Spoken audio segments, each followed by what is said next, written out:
All right, quick video for everyone today. This is going to be on to the new style F-150s. This one is a 2019.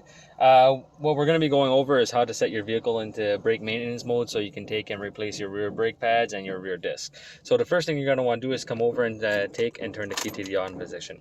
After the key is into the on position, what you're going to want to do is take and hold the accelerator pedal to the floor, come over and push down onto the parking brake switch. Now what this is going to do is going to set it into the release mode. Now you're going to keep on holding this into this position while you take and you turn the key back to the off position. Now you have 5 seconds in order to do that. I just did it. And you're going to keep on holding the parking brake switch down with your foot on the accelerator pedal. You're going to have a parking brake not release signal and then a parking brake maintenance mode activated. Now, that is how to get it into maintenance mode. Now, in order to get it out of maintenance mode, you're going to do the same procedure, except for you're going to pull up onto the brake switch.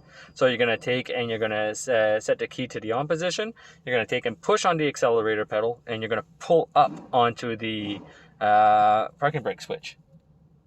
Now, after you pull up onto the parking brake switch, you're going to do the exact same thing. You're going to keep the parking brake switch up. You're going to take and keep your foot onto the accelerator pedal. You're going to take and switch the key to the off position and then switch it right back on and keep holding it. And you will see this message disappear, and the little lightning bolt down in the corner here will disappear also. So that was just a short little video for everybody. If you want to take and replace your rear brakes onto a 2016 to present F-150. So I hope you guys enjoyed the video, and I'll see you guys next time.